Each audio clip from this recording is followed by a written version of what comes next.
Wedding planners. What's the worst wedding mistake you've ever witnessed? After 15 years as a wedding planner, I thought I'd seen everything. Bridezillas throwing champagne flutes, grooms passing out at altars, mothers-in-law in white dresses, but nothing prepared me for the Harrington-Pierce disaster of 2019. It started normally enough. Emily Harrington, old money heiress, was marrying Devin Pierce, new money tech genius.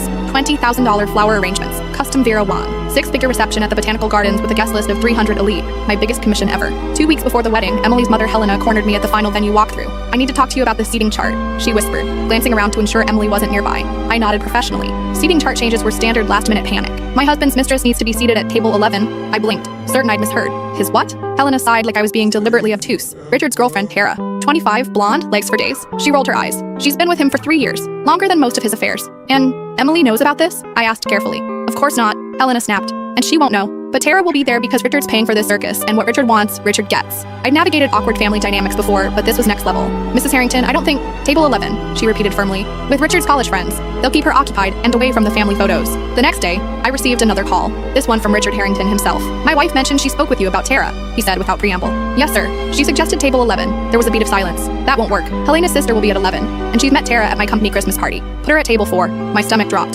Sir, table 4 is the immediate family table. Exactly. I want her where I can see her. The morning of the wedding arrived. I stationed my assistant near table 4 to run interference between mistress and family. I personally handled the bride, who was blissfully unaware of the human time bomb ticking in her reception hall. The ceremony went perfectly. Emily looked radiant. Devin cried appropriately. Guests dabbed at designer tears. During cocktail hour, I spotted Tara immediately. Platinum blonde, emerald dress cut down to places a wedding dress would never reveal. Richard kept glancing her way while Helena knocked back champagne like it was water. The reception began. My assistant texted me, "Mistress at table 4, stop her." I rushed across the ballroom, but it was too late. Tara had claimed her seat directly across from Emily, who was staring with polite confusion. "I'm sorry," Emily said. "I don't think we've met. Are you from Devin's side?" Before Tara could answer, Helena appeared, swaying slightly. "She's from your father's side," Helena said, voice dripping with double meaning. "Very much from your father's side." Richard froze mid-conversation. Devin looked between them all, bewildered. "Actually," Tara smiled sweetly, extending her hand to Emily. "I'm Tara. I'm your half-sister." The room didn't exactly go silent. 300 people generate ambient noise even in shock, but at the family table you could have heard a champagne bubble pop. Emily's eyes widened. "My what?"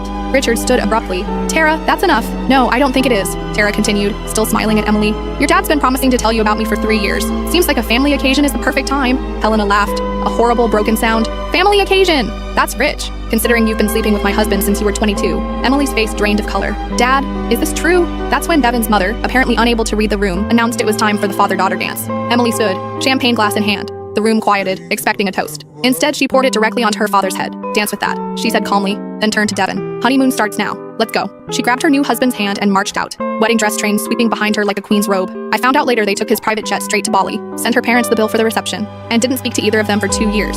Table 4, as it turns out, is never a good place for secrets.